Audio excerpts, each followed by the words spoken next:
আমরা সবাই জানি যে আগামী 12 এপ্রিল ত্রিপুরা রাজ্য স্বশাসিত জেলা পরিষদের সাধারণ নির্বাচন অনুষ্ঠিত হবে। প্রথমেই আমরা সিপিআইএমের তরফ থেকে যে কথাটা বলতে চাই, আমাদের রাজ্যে বিজেপি সরকার আসার পর থেকে কোনো নির্বাচন সঠিকভাবে হয়নি।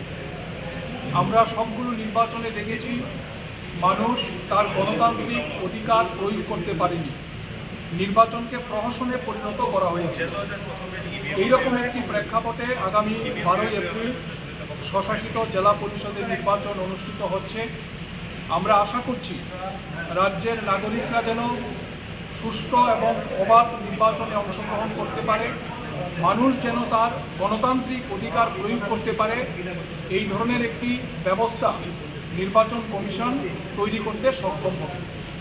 আমরা এই নির্বাচনে নির্বাচক মণ্ডলীর কাছে আবেদন করছি যে বিগত 8 বছরে কি এডিসি এলাকা কি নন এডিসি এলাকা আমাদের রাজ্যকে দুর্নীতির আতুর ঘরে পরিণত করা হয়েছে।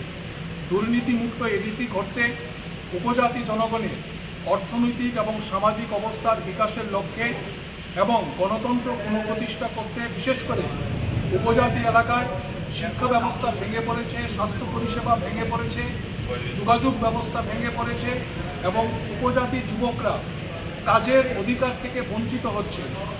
উপজাতি যুবকরা শিক্ষিত হয়েও তারা সরকারি চাকরি সুযোগ থেকে বঞ্চিত হচ্ছে।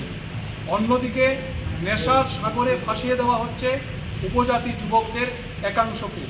ফলে এই প্রেক্ষাপটে যে নির্বাচন অনুষ্ঠিত হবে আগামী 12 এপ্রিল, আমরা রাজ্যের নির্বাচক মণ্ডলীর কাছে আবেদন করব যে রাজ্যকে এই অন্ধকারের হাত থেকে রক্ষা করতে, ভবিষ্যৎ প্রজন্মকে রক্ষা করতে এডিসি নির্বাচনে বামফ্রন্টের যারা প্রার্থী, আসারামবাড়ি হালাহালি কেন্দ্রে বামফ্রন্টের প্রার্থী করিম দেববর্মা, কুলাই চাম্পাহর কেন্দ্রে বামফ্রন্টের প্রার্থী অতুল দেববর্মা এবং রামচন্দ্রঘাট কেন্দ্রে বামফ্রন্টের প্রার্থী সমরেশ দেববর্মা, তাদেরকে কাস্তে হাতুড়ি তারা চিহ্নে ভোট দিয়ে বিপুলভাবে জয়যুক্ত করার জন্যে এবং মহারানীপুর তেলিয়ামোড়া কেন্দ্রে বামফ্রন্টের প্রার্থী রতন কিশোর জমাতিয়া, তাকেও কাস্তে হাতুড়ি তারা চিহ্নে ভোট দিয়ে জয়যুক্ত করার আবেদন আমরা নির্বাচক মণ্ডলীর প্রতি রাখছি।